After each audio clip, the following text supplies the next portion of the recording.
bisa dipungkiri kalau pemanasan global merupakan salah satu atau masalah terbesar yang mengancam kehidupan umat manusia atau bahkan seisi bumi. Bagaimana tidak, dari tahun 94 sampai 2017, bumi sudah kehilangan 28 triliun ton es glasier, yang dimana 7,5 ton diantaranya berasal dari Arktik alias Kutub Utara. Tapi kenapa bisa bumi yang dikenal sebagai planet biru ini, yang dulu pernah diselimuti es hingga 10.000 tahun lalu, bahkan es-es tersebut masih ada di utara dan selatan bumi, dikhawatirkan bisa sampai menghilang? Saya Aidin. Dan saya Dika. Kali ini kami akan membahas pemanasan global.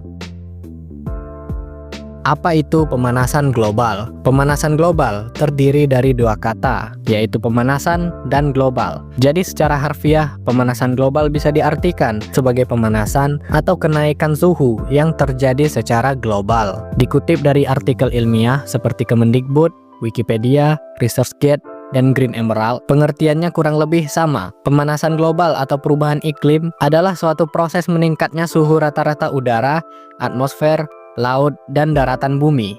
Nah, kenapa bisa? Itu karena ada yang namanya efek rumah kaca.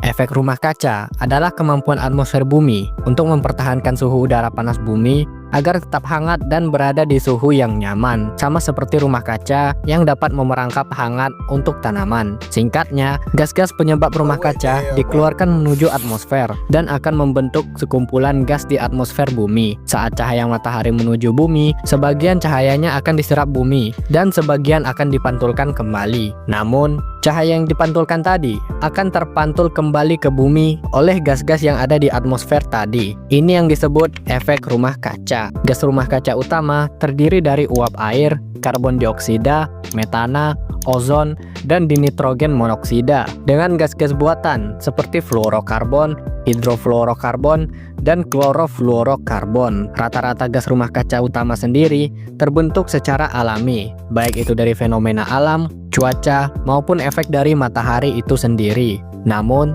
sejak dimulainya revolusi industri, muncul gas-gas baru dan meningkatnya jumlah gas utama tadi, yang menyebabkan gas rumah kaca semakin tebal sehingga membuat efek rumah kaca terjadi secara berlebihan, mengakibatkan pemanasan global. Lalu, apa dampak dari pemanasan global ini? Dikutip dari European Environment Agency, dari 2013 hingga 2023, suhu bumi meningkat sekitar 1,22 derajat Celcius. Mungkin kedengarannya kecil, tapi perlu kalian ketahui, kenaikan ini lebih tinggi daripada masa pra-industrial dan merupakan salah satu kenaikan suhu paling drastis di dalam dekade terakhir. Dan seperti yang dibahas di awal, mencairnya es di kutub adalah salah satu dampaknya, yang akan membuat kenaikan air laut di dunia. Berubahnya suhu juga akan mengaruhi cuaca bumi, yang dapat membuat cuaca lebih ekstrim, seperti badai dan kekeringan, yang dapat memengaruhi produktivitas pertanian sehingga akan terjadi kekurangan bahan pangan. Pemukiman warga juga akan terpengaruh hingga akan mengalami pengungsian. Bahkan spesies hewan tertentu bisa saja mengalami kepunahan akibat pemanasan global, seperti beruang kutub,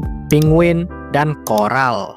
Lantas, apa saja kebajikan pemerintah untuk mengurangi pemanasan global? Salah satunya adalah penggunaan renewable energy atau energi baru terbarukan. Penggunaan bahan bakar fosil sebagai pembangkit listrik dapat menyebabkan meningkatnya gas rumah kaca seperti karbon dioksida. Sehingga, dengan mengurangi penggunaan bahan bakar fosil, pemerintah secara langsung mengurangi terjadinya pemanasan global. Dan tidak hanya pemerintah, warga biasa seperti kalian juga bisa melakukan ide atau langkah untuk mengurangi pemanasan global, seperti menghemat energi rumah dan tidak terlalu sering menggunakan kendaraan pribadi.